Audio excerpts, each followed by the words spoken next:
Kembali lagi dengan saya Sofan Anton di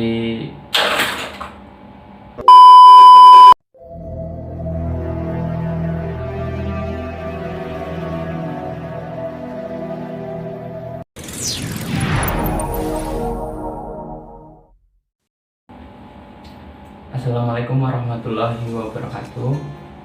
Kembali lagi dengan saya Sofan Anton. Di video kali ini saya akan membahas tentang investasi dan perdagangan internasional Indonesia. Yang pertama itu pengertian dan tujuan investasi.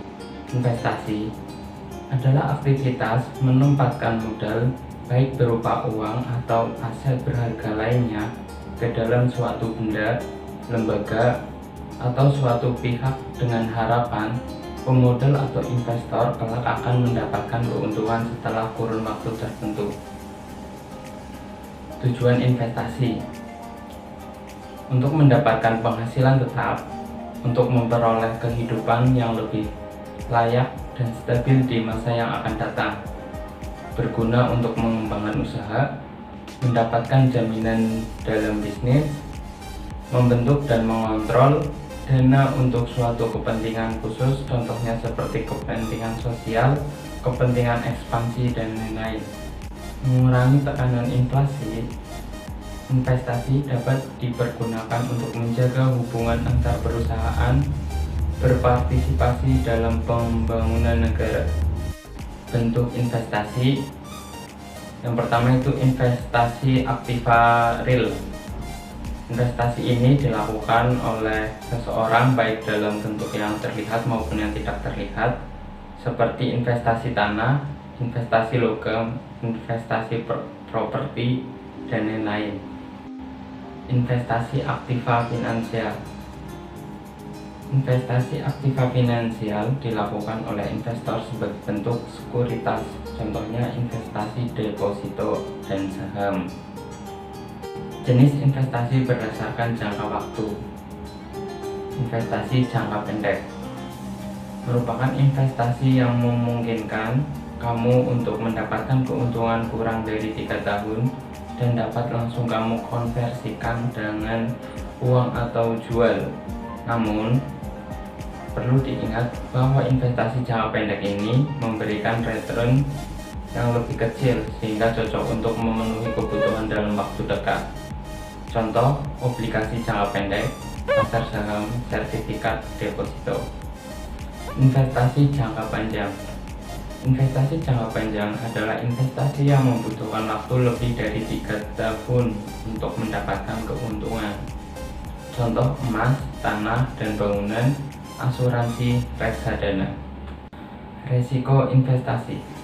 Resiko investasi adalah tingkat potensi kerugian yang timbul karena perolehan hasil investasi yang diharapkan tidak sesuai dengan harapan.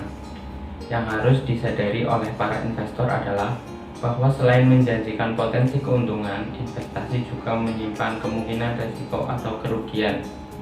Dalam investasi, terdapat hubungan yang kuat antara keuntungan return dengan risiko risk.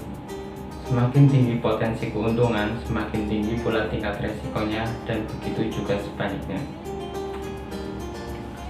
Terus kita ke macam-macam resiko investasi. Yang pertama, resiko suku bunga. Resiko suku bunga adalah kemungkinan menurunnya nilai instrumen hutang berbunga tetap sebagai akibat dari kenaikan suku bunga. 2. Resiko bisnis. Resiko bisnis adalah ukuran dari resiko yang terkait dengan surat berharga tertentu. 3. Resiko kredit. Hal ini mengacu pada kemungkinan bahwa penerbit obligasi tertentu tidak akan dapat melakukan pembayaran bunga yang diharapkan dan pelunasan pokok. Risiko stability. Hal ini berlaku untuk penawaran obligasi daerah dan mengacu pada risiko bahwa surat berharga yang diterbitkan dengan status bebas pajak berpotensi kehilangan status itu sebelum jatuh tempo. Yang 5. Resiko penarikan. Resiko penarikan khusus untuk obligasi dan mengacu pada kemungkinan bahwa obligasi akan ditarik sebelum jatuh tempo. resiko inflasi. Juga disebut resiko daya beli. Resiko inflasi adalah kemungkinan bahwa nilai aset atau pendapatan akan tergerus ketika inflasi menyusulkan nilai mata uang suatu negara. Cara untuk mengurangi resiko investasi: memiliki portofolio investasi yang beragam, ketahui tujuan investasi, perhatikan investasi, hati-hati terhadap iming-iming investasi. Lalu selanjutnya kita menuju ke perdagangan internasional. Perdagangan internasional adalah tukar menukar barang antar negara dengan perantara uang dengan negara lain. Suatu negara melakukan perdagangan internasional dikarenakan karena adanya penyebaran yang tidak merata dari sumber daya baik SDM maupun SDA. Manfaat perdagangan internasional: yang pertama, menjaga stabilitas harga. 2. Menambah devis negara. 3. Transfer teknologi. 4. Memperluas lapangan kerja. Kebijakan perdagangan internasional. Yang pertama, kebijakan dalam bidang ekspor. A. Tarif. Pembebanan pajak terhadap barang-barang yang melewati batas suatu negara digolongkan menjadi bea ekspor, bea transito. B. Subsidi. Alokasi anggaran yang disalurkan melalui perusahaan atau lembaga yang memproduksi, menjual barang dan jasa yang memenuhi hajat hidup orang banyak sedemikian rupa sehingga harga jualnya dapat dijangkau masyarakat. C. Dumping. Kebijakan penetapan harga jual di luar lebih murah dibandingkan harga jual di dalam negeri. D. Diskriminasi harga. Penetapan harga yang berbeda terhadap suatu jenis barang dengan tujuan negara yang berbeda. 2. Kebijakan dalam bidang impor. A. Larangan impor. Larangan yang dikenakan terhadap suatu barang bertujuan untuk melindungi industri dalam negeri. B. Kuota. Pembatasan mutlak terhadap jumlah fisik impor barang tertentu selama waktu tertentu. Tujuan kebijakan perdagangan internasional: meningkatkan pertumbuhan ekonomi, menyehatkan neraca pembayaran, melindungi produksi dalam negeri. Faktor pendorong perdagangan internasional: yang pertama, perbedaan sumber daya alam, adanya perbedaan letak geografis dan iklim. 2. Perbedaan sumber daya manusia, kuantitas maupun kualitas sumber daya manusia suatu negara dengan negara lain berbeda. 3. Keuntungan dari adanya spesialisasi. 4. Selera atau diferensiasi produk. 5. Perbedaan teknologi. 6. Kemampuan negara memproduksi barang atau jasa. 7. Perbedaan biaya produksi.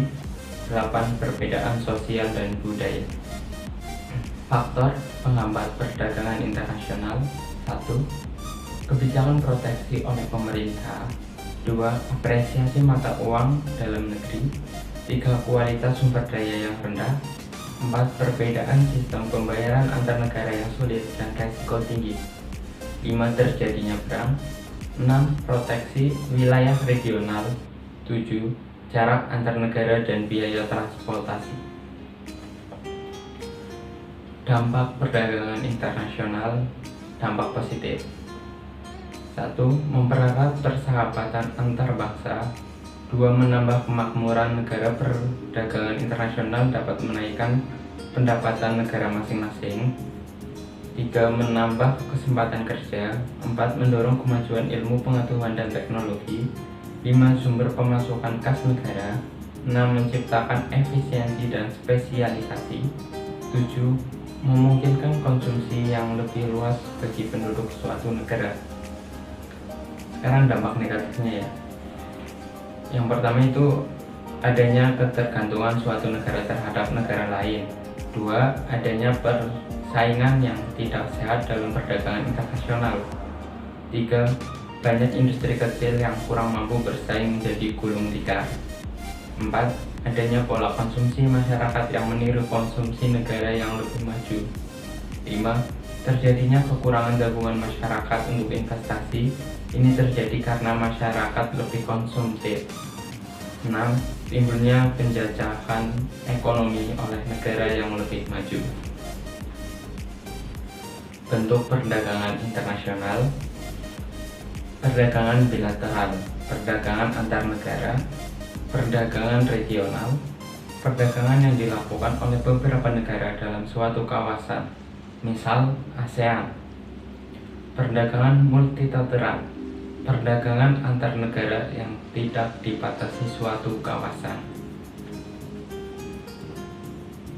Alasan memasuki pasar internasional: 1. Meningkatkan laba dan penjualan.